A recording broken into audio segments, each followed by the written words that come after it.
You're listening to the Bears Barroom Radio Network, and the following program is suitable for all audiences.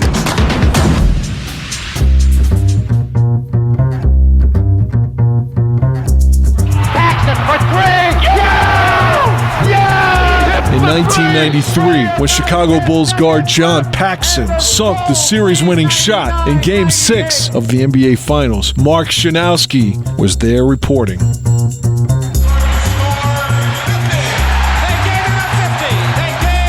In 1988, when Michael Jordan beat Dominique Wilkins in what is considered the greatest, most controversial slam dunk duel of all time, David Schuster was there reporting. What kind of expectations do you set for yourself individually going into your career? In 2010, when Derrick Rose said, "Why can't I be the MVP of the league? Why can't I be the best player in the league? I don't see why. Why can't I do that?" It was Mark Schanowski who asked the question. It is my distinct honor to present the 2010-2011 NBA Most Valuable Player Award to Derrick Rose of the Chicago Bulls. In 2011, when Rose accepted the Most Valuable Player Award to become the youngest MVP in the history of the league, David Schuster was there reporting. Schanowski, Schuster, two of Chicago's most accomplished NBA reporters. This is Sharpshooters.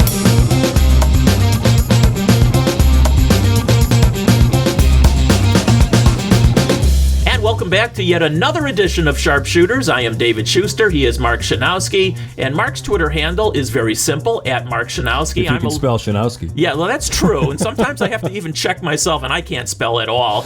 But thankfully, your name comes right up whenever I do because it's been in my phone for so long. Right. We're both SCH. That's the most common mistake. You leave the C out. Right. Mine, of course, is a little bit off kilter, my Twitter handle, at Shoemouse. And one of these days, I may even tell you how I came up with that name. Actually, it was bestowed upon me. Okay, you don't want to tell it now? All right, I'll tell it real quickly. Okay. I mean, obviously, my nickname forever and ever has been Shoe, okay? Sure. Not S-H-O-E, but S-C-H-U. It's just a nickname that on the playgrounds, on the fields of play, whatever, it was Shoe. And then when actually emails first came, what decade that was, a couple back, I had a friend who knew that I was working at ESPN at the time, and they said Disney, Mouse. They put together Shoe and Mouse, and that's sort of stuck ever since. There you go, and that became a Twitter handle. It has become That is the story, because everybody's been wondering. Yeah, Countless hordes of you people and maybe asking one me. other person, maybe across the state line somewhere else. Anyway, later on, we're going to be joined in this podcast by Darnell Mayberry of The Athletic, and he's always opinionated, and that's what makes him such a good writer, and we look forward to talking to him. Yeah, stay tuned for that. He's always got some strong opinions, and he covers that Bulls beat on a daily basis, so you're going to want to hear what Darnell has to say about the coaching search. Yeah, and speaking of the coaching search, and Darnell would be well aware because he comes from Oklahoma City, and he knew Billy Donovan in that neck of the woods, if you will. And so we will talk initially right here about Billy Donovan, whose name, and this doesn't surprise me at all, Billy Donovan and the Oklahoma City Thunder franchise are parting ways, and you can smell this one coming from a mile away. They did not advance further in the playoffs than I'm sure the franchise wanted to. I'm sure he wants big money. I'm sure he also takes a look at the landscape around the NBA and sees that there are some very, very lucrative possibilities around the league, not only financially, but really with great talent in some of the franchises. But the Bulls, obviously, you think very quickly, well, would the Bulls go for somebody like Billy Donovan, a proven coach, who's had success? I'm going to say no, Mark, only because I think it's in Arturas Karnišovic's mind that he is starting from ground zero. He wants to basically find his own guy and grow with that guy. So I'm sure he's tempted to at least talk to Billy Donovan, maybe pick his brain a little bit, but ultimately I think he's going to pick one of these assistant coaches. Well, Billy Donovan was one of 3 finalists for the NBA's Coach of the Year award, which went to Nick Nurse, and he did an incredible job at Oklahoma City. You remember when the season started, all the speculation was Chris Paul is going to be gone within a matter of weeks. He's going to be traded to a contending team like Miami or some other team in need of a point guard, that he was not going to be long for Oklahoma City, that he was unhappy about the trade. He didn't want to be there. And Donovan galvanized this team. They developed Shai Gilgeous-Alexander into a really nice complementary piece. Danilo Gallinari had a nice year. Of course, they have Steven Adams in the middle. And they far exceeded expectations, to get to where they did in the playoffs, to take the Rockets to 7 games in a very entertaining series.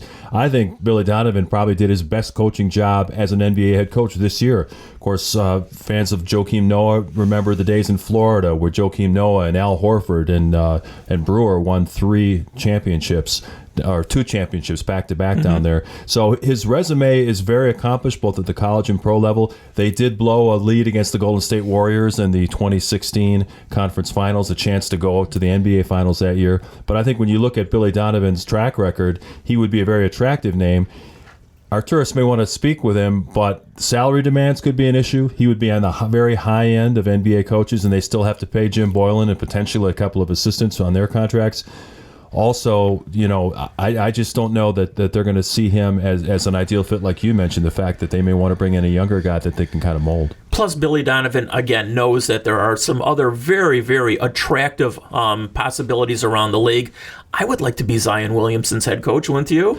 I mean, that's pretty automatic success right off the bat. David Griffin, who's done an amazing job since arriving in New Orleans with all the personnel moves, he wants to make sure he gets the perfect coach for that young group. And if he decides it's Billy Donovan, I'm sure the checkbook is open in terms of trying to bring him in. You also look at situations in Philadelphia, which is a team that was supposed to contend this year but didn't. Indiana's got a pretty good squad. Billy Donovan has a wide range of options, and he may also decide just to sit out this year. We saw that with Nate McMillan, who did well in Indiana. He just wants to get away from it for a year and see what opportunities might be available going into the 2021-22 season. So, it's not guaranteed that Billy Donovan is going to be available and on the market, but if he wants to explore his options, I would guess that at the very least, Arturas Karnisovas would want to speak with him. All right, let's talk about what's currently going on in the bubble. We're recording this on Wednesday afternoon. There's a big game coming up later this evening.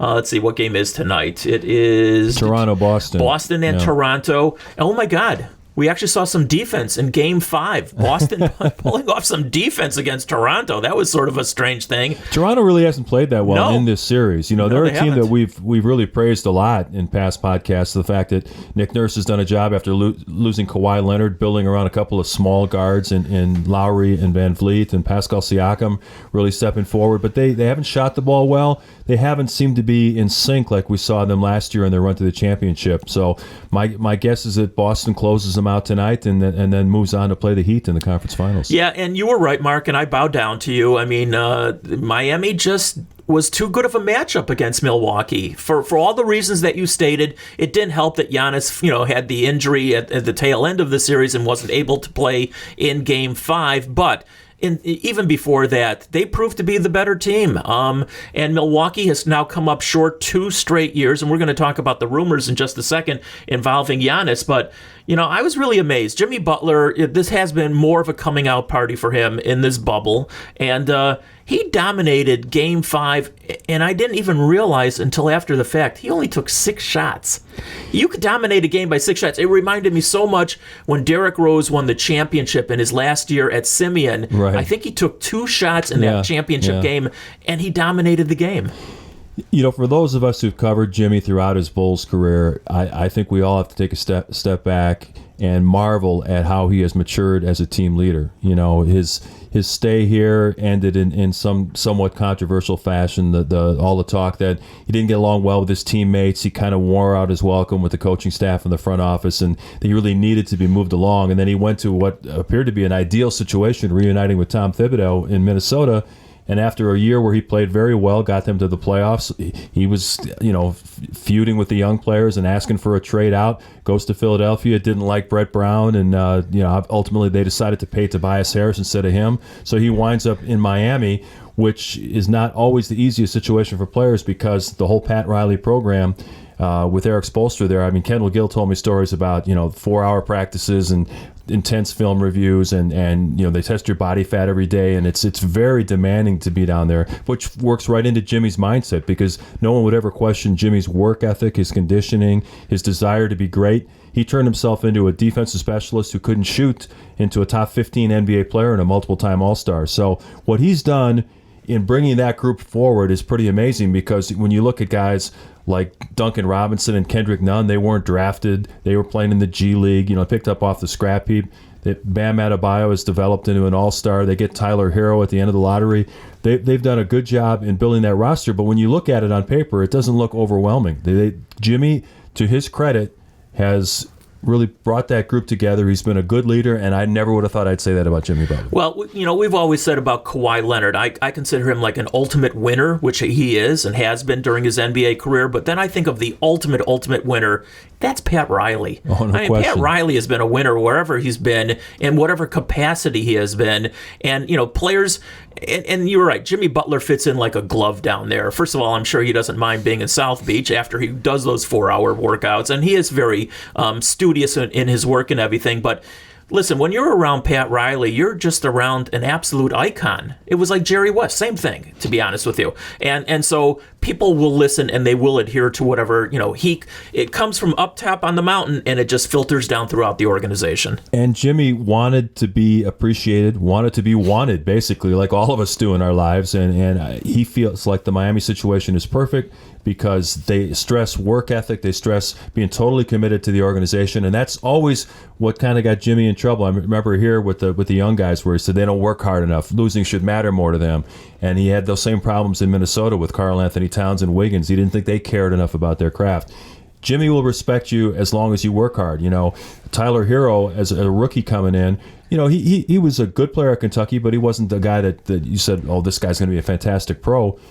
But Jimmy Butler said that Tyler Hero came in the offseason, worked out with him, went through, was very demanding, never said a word, and those are the kind of players that Jimmy appreciates, and that's the Pat Riley way. Jimmy Butler was an interesting player covering him, when he was here with the Bulls. I mean, first of all, he was very quiet because he was a late first-round pick, and he really didn't play at all his rookie season, and then, he got the opportunity, and he showed, through his hard work that he got better and better and better, and then he basically took over the team, especially after Joakim and a few other guys left, and then when Dwayne Wade came in, those two guys controlled, obviously, the locker room. And to this day, I still will remember they were both wrong. What Dwayne Wade and Jimmy did that one day when they basically ripped all their teammates, the young teammates, after the game in the locker room on purpose. They used us in the media to get the word across to the rest of the guys. That was just wrong. And you knew that Jimmy and Dwayne basically cooked that up, if maybe even the shower, who knows, that night, and then they came out and, in concert, they just basically ripped everybody else. That was wrong. And then Rondo ripped them the next day. Yes. The three alphas. Oh, that what a glorious year that was. Oh, yeah, it was actually it was a great soap opera. But Rondo now is playing well with the Lakers. Yeah, Playoff Rondo. Yeah. That's sort of funny in itself. Yeah. Anyway, I will say for that particular instant, that was wrong on Jimmy Butler's part. But for the most part, Jimmy Butler was a pretty stand-up guy. And you're right. Now he has finally found the perfect place for him to be. It didn't work out in Minnesota. He didn't like Karl Anthony Towns. He didn't like Wiggins. He didn't like the guys in Philly either for whatever reason. But he has found a home in Miami. So good for him. And I'm sure he likes being in Miami itself because he is Hollywood. Well, yeah. And Jimmy did become Hollywood late. That was the talk around the locker room and in the organization that Jimmy had kind of gone Hollywood and kind of separated himself from the group. And they didn't want to pay Jimmy a max contract that would extend into his early to mid-30s. And, that's a decision every organization has to make. You're talking about, over $100 million at that point, and they just decided that they'd be better off rebuilding. They got a pretty nice return.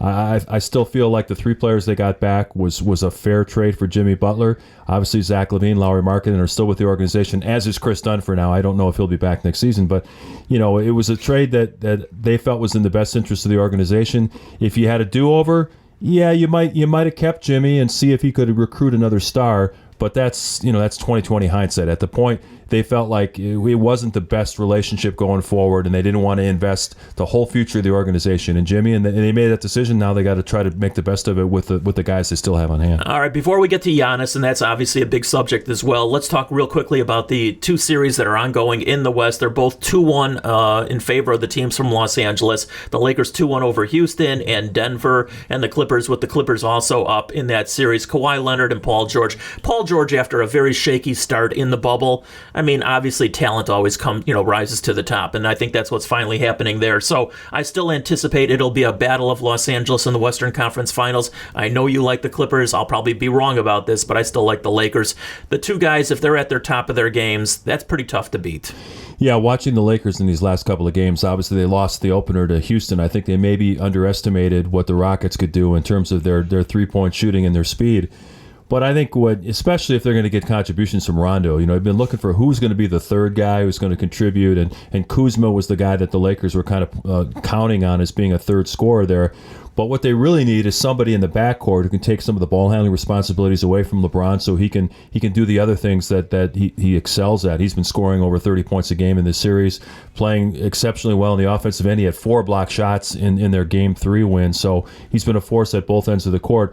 Rondo is an interesting story. You remember the one year he was here in Chicago. He was kind of churlish with the media. He'd always lower the microphones and kind of act like a jerk all the time. But he when it comes to the playoffs, the guy's a winner. He won a championship with the Celtics. He had the Bulls out to a 2-0 lead, and that's the thing that people always talk about. Would the Bulls have won that series? They would have won that series. I think Mark. they would have, and Rondo had not broken his thumb. Absolutely. I mean, he was playing at an outstanding level, and I thought Boston, biorhythms, if you want to use that word, but you could tell that Boston was a little shaky after those first 2 games, but then all of a sudden Rondo isn't there, and Boston takes the next 4 games. Their players were openly saying that he knows all our play calls. He's there waiting for us. He's anticipating every play, and we can't run our offense. I mean, I think it was Avery Bradley at the time was there, and they were openly saying that Rondo is totally disrupting everything we want to do.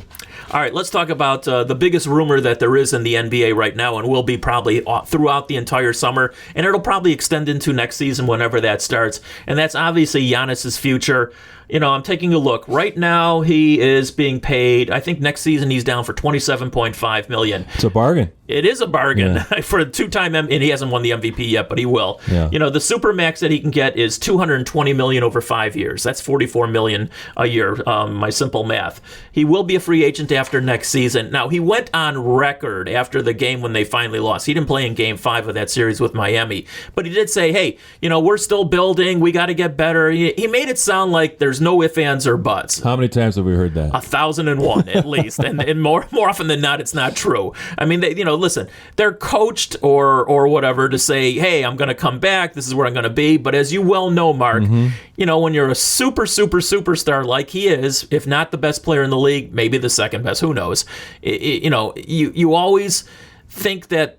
You think that their words are true, that they want to stay where they're going to be, but ultimately they go to a bigger and better place. And I think that's ultimately what's going to happen here. Yeah, I think it's really unlikely that Giannis is going to sign that Supermax contract extension this year. I think he's going to keep all options open, which puts the Bucks in a horrible spot. Their GM, John Horst, has to decide, am I going to roll the dice on us having a really great year, maybe making a run at a championship next season, and then getting Giannis to re-sign, or do I try to cash him in now and get a package of maybe 3 players and multiple picks like the Pelicans got for Anthony Davis and try to start over? The problem with the Bucks right now, last year was their year to win the championship. Golden State had injuries. Toronto was a good team, but certainly beatable. They had a 2-0 series lead, and people forget the Bucks lost Game 3 in double overtime in Toronto. They could have been up 3-0 in the series and basically would have been over. So that was their year to win the championship. They came back this year, had a really good regular season for the most part until they slumped just before the shutdown. When you look at the roster, I was watching the guys on TNT talking about the fact that they're slower and they're not really super athletic. You've got the Lopez twins and Robin didn't play at all in this series. Basically, I don't even know if he suited up the last couple of games. He did. He was inactive the last game, yeah. And you look at Kyle Korver and Wesley Matthews. These guys are older players who slowed down. You got a shaky point guard in Eric Bledsoe. They should have kept Malcolm Brogdon, which was a mistake on their part in roster composition.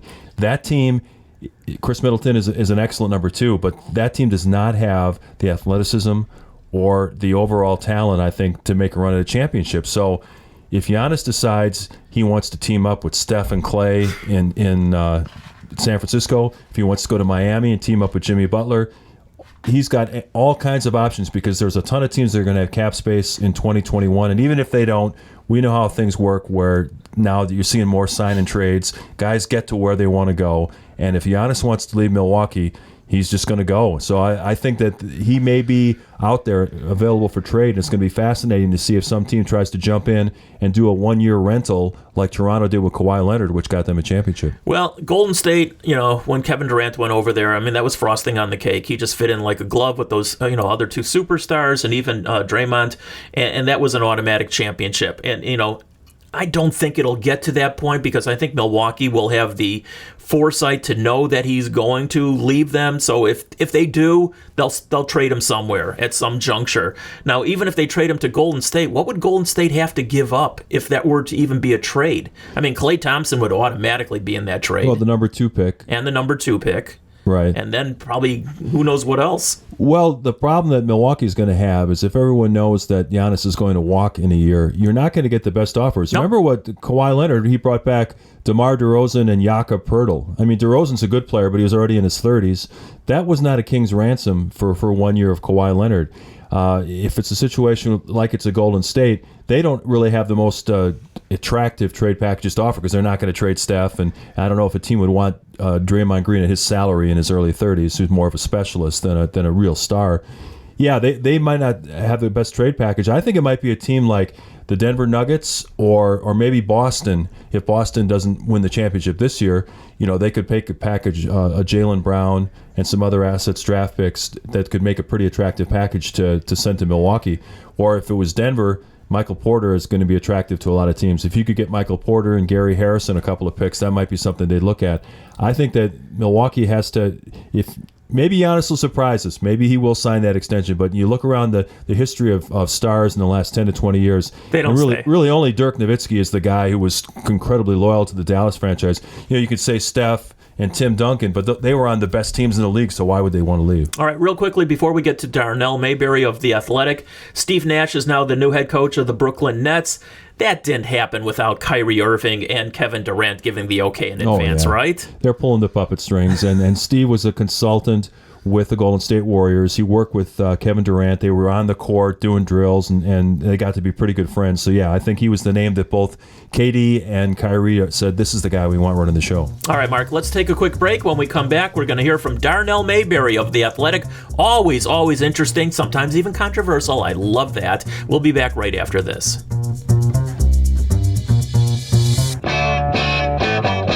I said, who can I get to break down the White Sox and a very good performance of late and talk about where this club may be headed? Then my next guest. He's a Hall of Famer. He's been with us before. It's my buddy, my friend, Hawk Harrelson. How are you, Hawk? All right, big guy. What are we going to argue about today? Nothing. We don't have nothing to argue about today.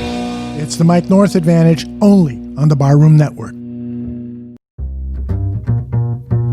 And welcome back to the podcast. I'm David Schuster. He's Mark Schanowski. And Mark, we're now joined by a very special guest, good friend to both of ours, and a really, really good reporter. We're called the sharpshooters. I think Darnell Mayberry is basically a straight shooter. Is that fair to say?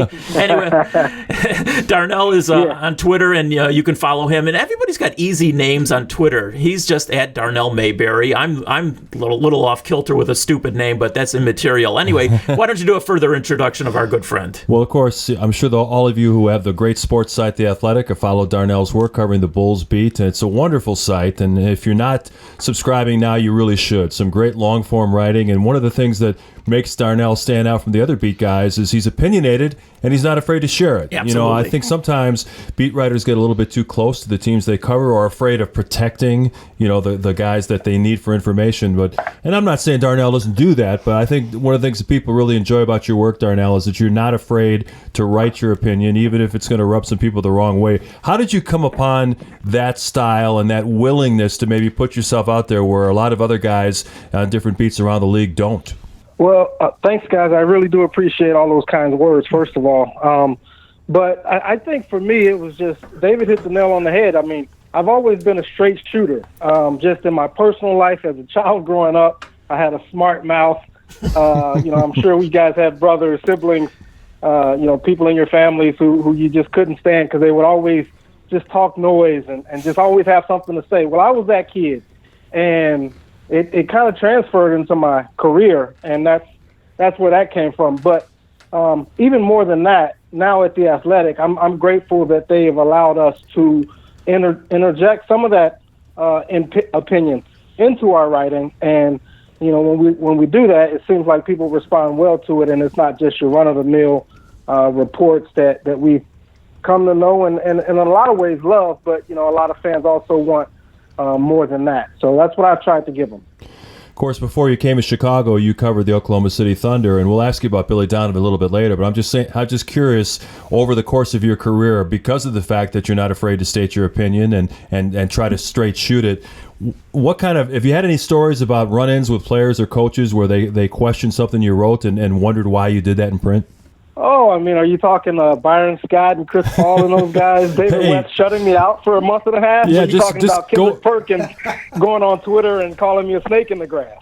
Well, Kendrick Perkins is making a name for himself as kind of a snake in the grass. So, you know, who's he calling out? But it's funny, Mark. The guys who I've covered who were the most sensitive end up being in the media. Right, exactly. Funny how that works out. And obviously, you covered the Durant Westbrook years, and everyone who's seen Russ over the years, he has at times contempt for the media, kind of biting off his answers and not really want to elaborate on something. I don't want to get into the whole Russ thing. Well, I guess we got plenty of time. We can get into that if we need to. But that part of your career, was that kind of a tough thing? Because at that point, these are two young stars who are kind of finding themselves, and you as a beat writer, you kind of need them to do your job, but at the same point, your readers want to hear exactly what's going on. Was that kind of a tough line to walk with Durant and Westbrook and OKC? You know, it was more the organization. You know, Sam Presti, Clay Bennett, the chairman, and Sam Presti, the GM.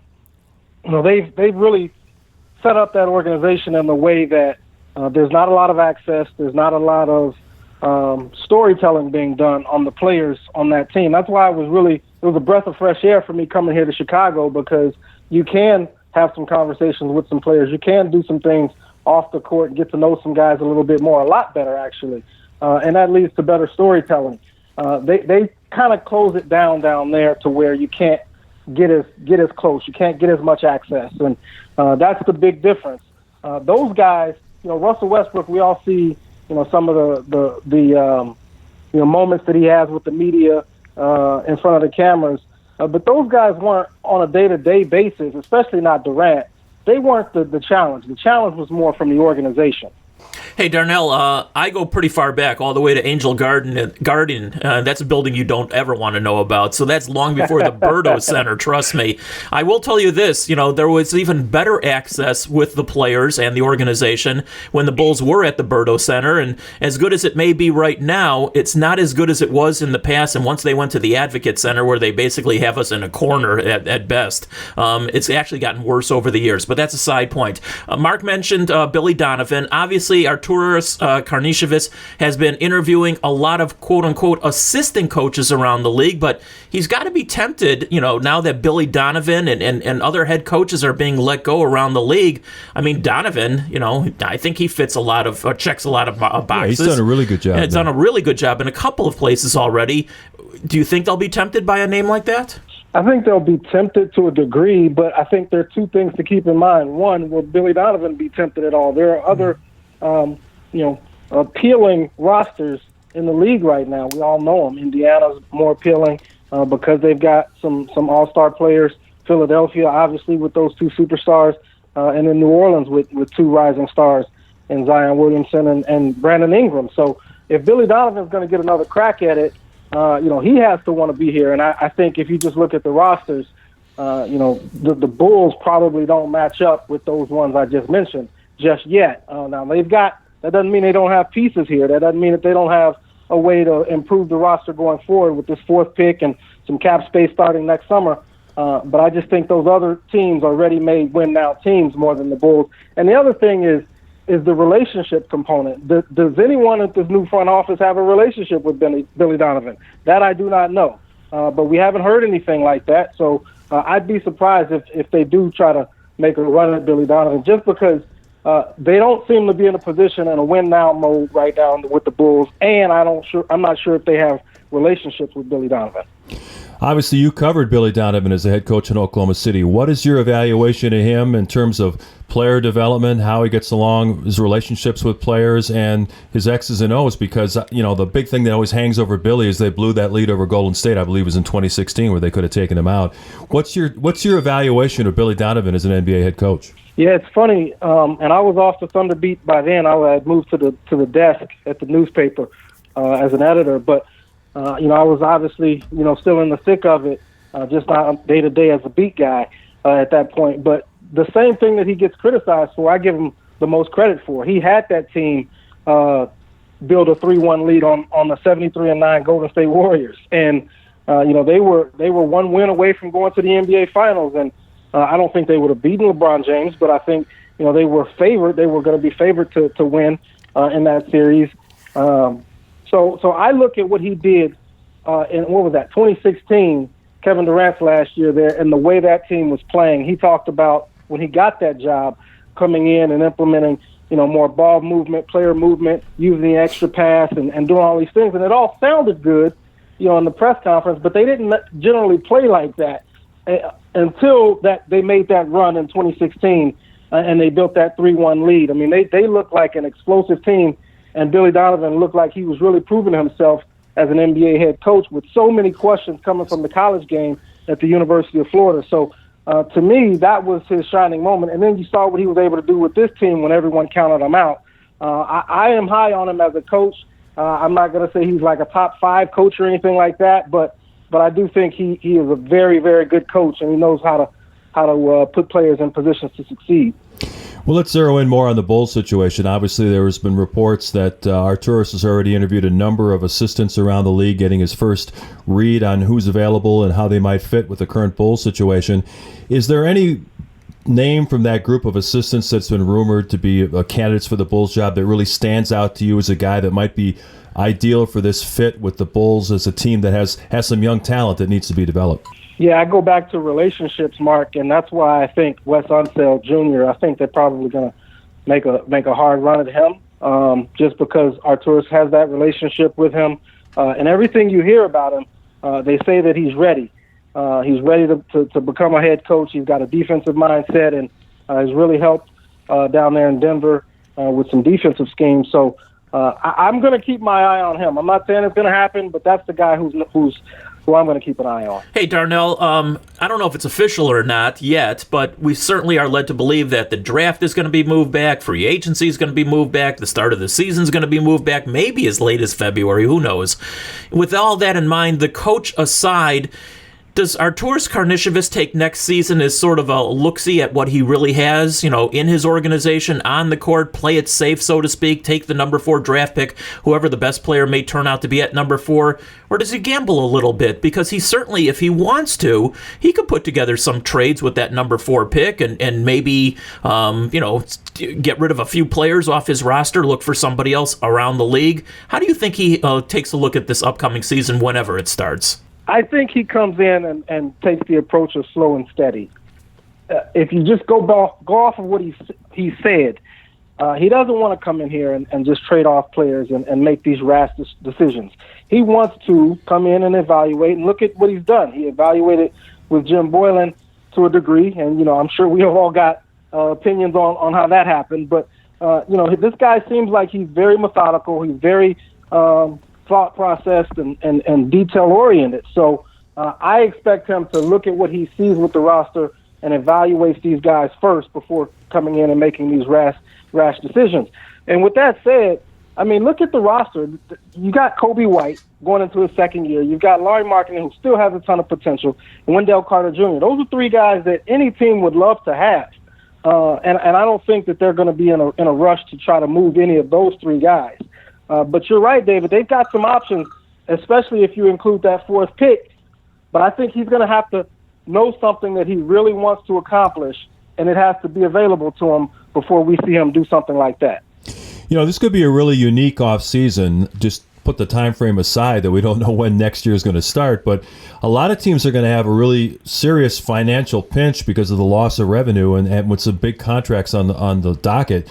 Do you think we might see a period where some big-name stars get traded for financial reasons? I'm not talking about the elite of the elite, but maybe the second-level guys on big contracts, and maybe teams look at it, hey, if we could move this guy for some younger players and get some revenue back, it might really help us long-term. I mean, do you think we might see more trades that are made for financial reasons rather than basketball reasons this offseason? Yeah, I mean, I think every trade has a large component of that involved already, where it's maybe made more because of financial reasons than fit or anything else. But yeah, we could definitely see that. But I think the one thing that might hold that up is everyone's facing the same thing. So a team is going to have to want to take on that money for a team to be able to dump it. So it's going to be crazy. We've never seen anything like this, and like you said, we don't know what the cap's going to do. And I think all these teams are flying blind right now, and that's just going to lead to a lot of uncertainty and I think hesitation. Hey, Darnell, Mark and I have both sort of marveled at how well the basketball and the whole operation has gone in the bubble overall. I mean, the defense isn't being played by almost anybody. It's non-existent. It's non-existent, yeah. but short of that, it's actually been pretty decent overall, much to my surprise, I'll be honest with you, and I've gotten into it. First of all, your thoughts overall on what has happened, and does the league look at that as a possibly a second position next season if it has to in a couple of different bubbles? I'm sure they want to have games played in the home. They got to get fans in the stands. Yeah, they got to get that revenue. And that's why they're probably pushing back the date all the way to February, hoping that this thing hopefully is behind us by that point. But what are your overall thoughts on what you've seen basically in the bubble? Yeah, I'm with you guys. I'm pleasantly surprised, and I thought it's been just great basketball for the most part. It's very competitive. Most of these games have been very close. Well-played games. I mean, like you guys said, it's not a ton of defense being played, but we're seeing some great offensive performances as well. So those guys, the Donovan Mitchells, the Jamal Murrays, the Jimmy Butlers, those guys deserve credit for what they've done offensively at the same time. So the one thing I thought we were going to see was like sloppy play and guys being out of shape and not having a rhythm. Frankly, we haven't seen a lot of that. In the playoffs, they've taken it up even more. So I've been very impressed and highly satisfied just as a fan. You mentioned the name Jimmy Butler, and that's kind of a sore spot for a lot of Bulls fans. There's a segment of the fan base that believes that the Bulls should have kept Jimmy, should have tried to build around him because, he had played on the national team. He was good friends with Kyrie Irving, and he talked kind of vaguely about the idea that I can recruit guys, I can bring guys that want to play with me, and there was a school of thought that if they had kept Jimmy, maybe he could have brought a second guy in with him, and the Bulls would be in a much better position than they are now. I know that predates your arrival in Chicago, but what do you think about the whole Jimmy Butler enigma? I mean, he kind of talked his way out of Minnesota, talked his way out of Philadelphia. He's finally found a home in Miami. Is Jimmy Butler, he may prove this year that he is the kind of guy that you can win a championship with, but did the Bulls make a mistake in trading Jimmy away and deciding to rebuild? Yeah, they did, and I made a mistake in the past saying that they didn't make a mistake. But yeah, they definitely made a mistake with hindsight being on our side. Now, going back to 2017, and I got here a few months after they made that deal, so you're right, it predates me, but just as an outsider looking in, I always thought, man, I wouldn't want to pay Jimmy Butler that much money. But the guy, I felt the same thing at the time, yeah.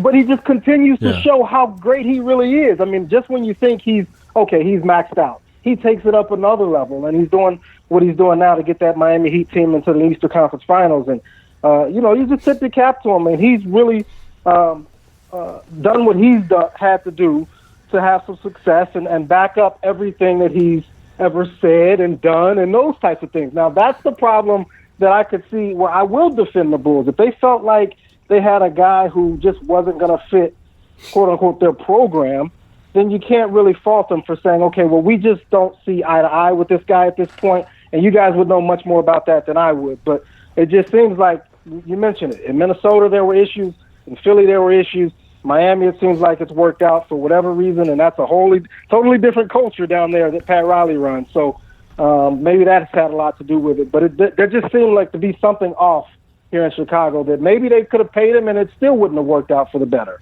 Hey, Darnell, final thing, and we appreciate your time as we record this on Wednesday. The Bulls still do not have a head coach. And Jim Boylan was let go, I don't know, it's a week or so ago now. Could you sum up Jim Boylan's tenure here in Chicago as the Bulls head coach? And full disclosure, ironically, I talked to him a little bit earlier this morning from a San Antonio number, and I was going to hang up on the number because I didn't know it was him. I was sort of acted a little rude when he first called, and then I found out it was him, and I go, oh, okay, sorry. Hey, Jimmy, how are you? Yeah, he kept his phone number from when he was an assistant in San Antonio. I didn't know that, to be honest with you. And listen, he was a good guy. I just think he was a little overmatched personally, but maybe you can give us your thoughts on his tenure as head coach. I could sum it up in 2 words. It'd probably be unfair to Jim, but he battled. He battled. That's what he always used to say about with the bulls guys. across his chest. Yeah, he battled with the bulls across his chest. He did it for the city. He. I think he had good intentions, but we can't ignore impact and focus on intentions. His impact was not good. He did not have success.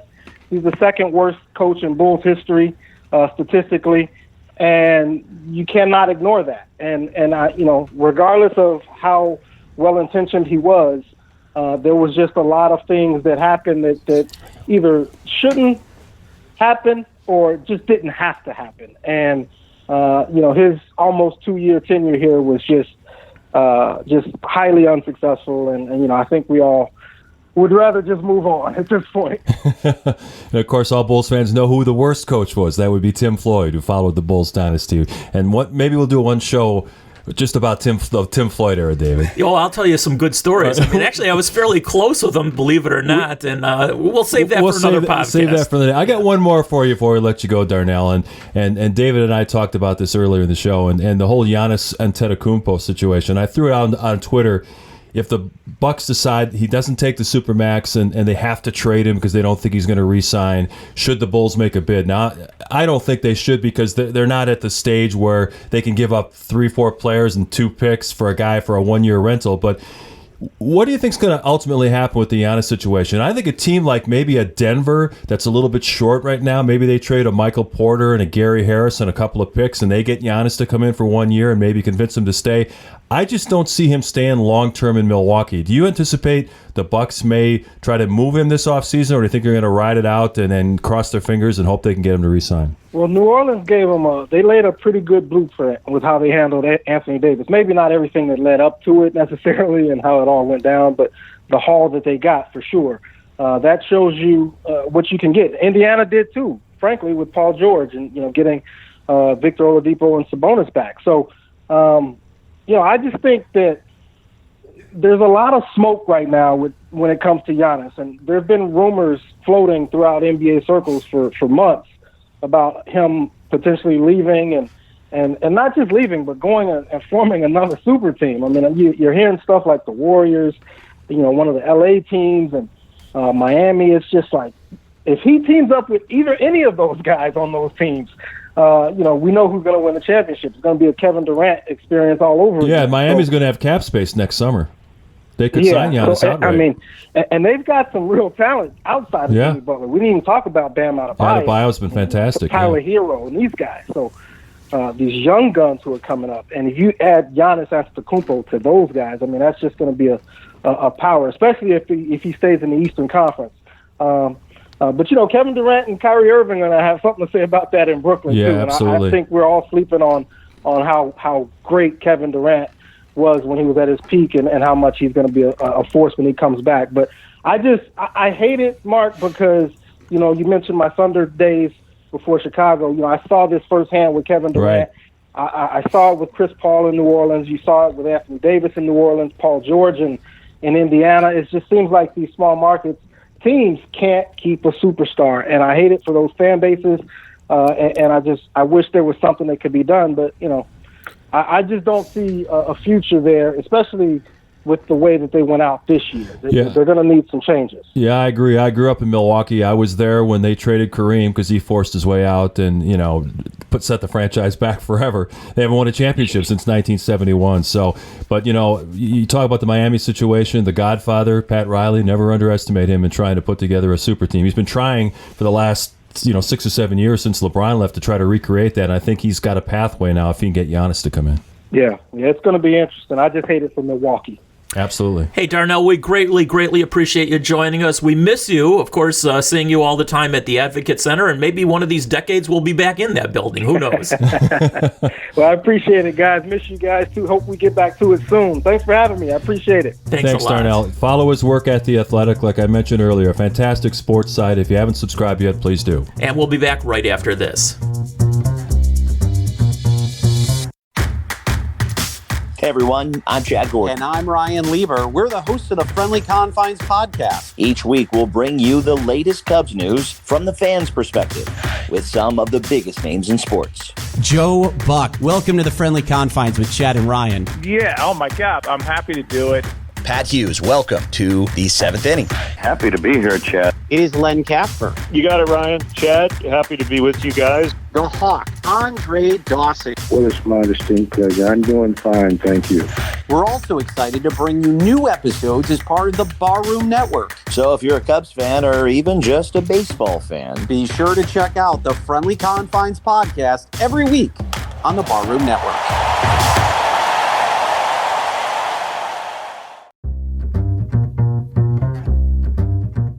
And welcome back to the podcast. And Mark, Darnell Mayberry, we knew he would deliver like the mailman. He certainly delivered. Never fails to disappoint. And, the one thing that's going to be fascinating with the Bulls is to see if Arturas does want to roll the dice. You threw that out to Darnell.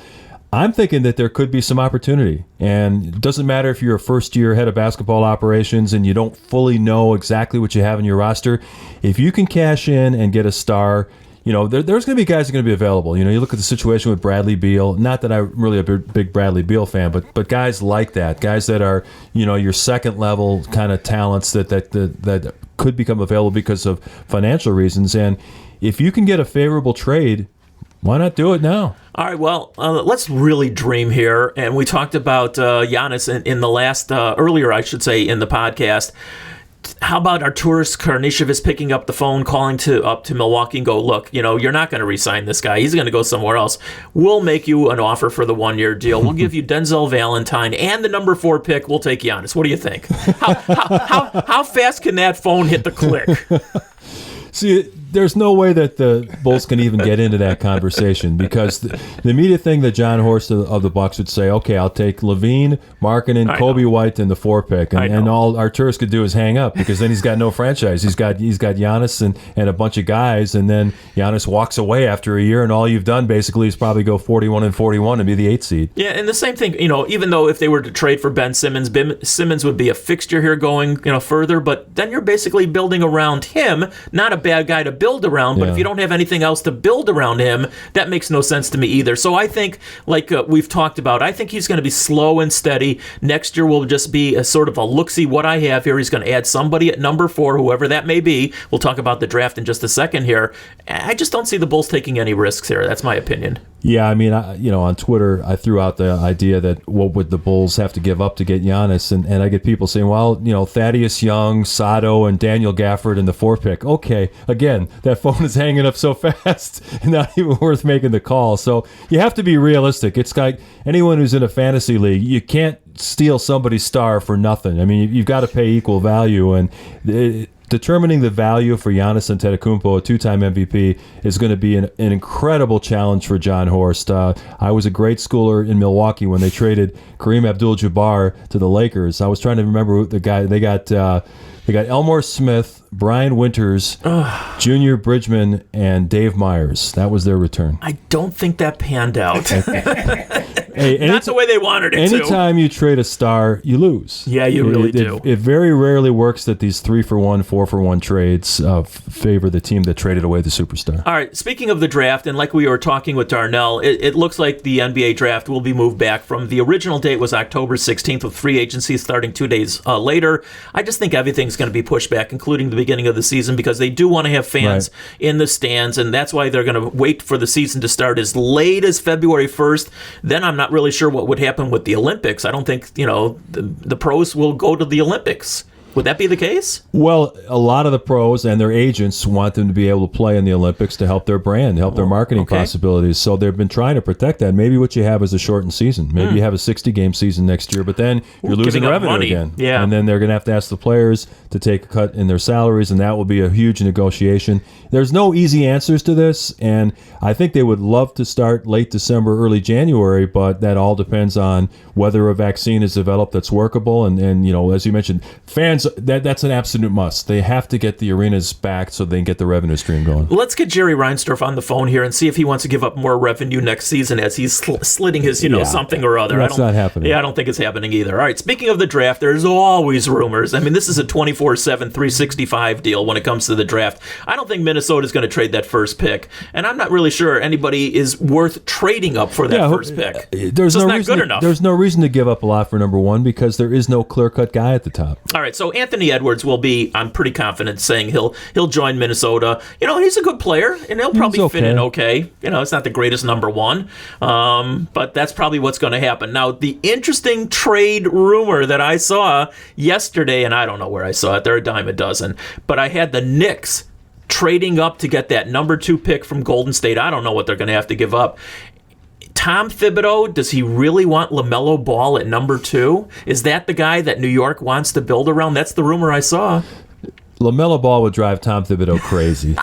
I'll pay to see that. He doesn't play defense. He always favors the flashy pass over something simple and effective. No, I can't see LaMelo Ball being the future of the New York Knicks, especially with Tibbs as head coach. Tom Thibodeau and LeVar Ball.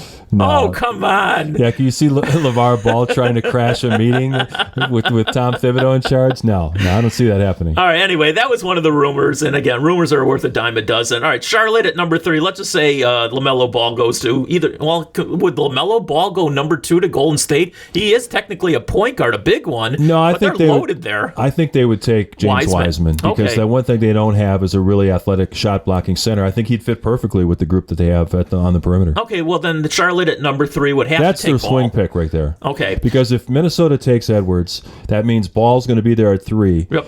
The 2 best players on the Hornets roster are probably Devontae Graham and Terry Rozier, and they both are guards. So will they worry about positional fit, or they just take the talent? And Charlotte, they need to put fans in the stands, and I think that LaMelo Ball is a potential draw. I don't know how Michael Jordan would feel about his overall game. Again, Jordan, daddy. Jordan doesn't necessarily like guys who are more style over substance, but I think from a business perspective, MJ would probably be okay with bringing Ball in. All right, so then the Bulls are on the clock at number 4. We've gone over this previous about some of the other players, but now as I'm getting deeper and deeper into the draft that will be pushed back, like we said, I'm seeing some point guard names that are rising on the list. And a couple of these guys I know you're probably more familiar with than I am. Killian Hayes, who played over in France, 6'5" point guard. Mm-hmm. And I'm reading his NBA comparison. He's a left-hander, by the way. Malcolm Brogdon is what they say. Actually, I saw Kirk Heinrich. And Kirk Heinrich was a good player. Don't get me wrong. But at number 4, you want a Kirk Heinrich kind of player at number 4? I don't think so. Killian Hayes is a 6'5" guard whose outside shooting is a little bit of a question mark, although he has shot very well from the free throw line, which suggests that he can improve, in terms of his long distance shooting. But he's a physical player, good in the pick and roll, very left-handed dominant.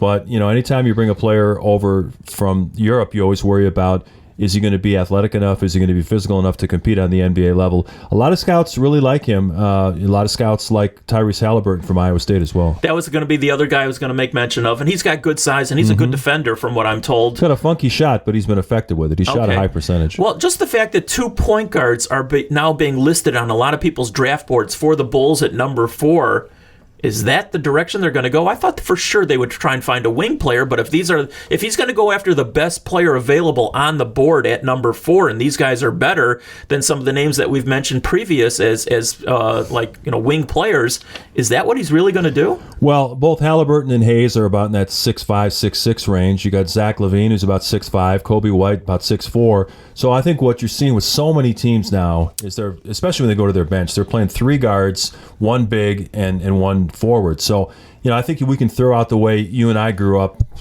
knowing basketball is, point guard, shooting guard, small forward, power forward in the center.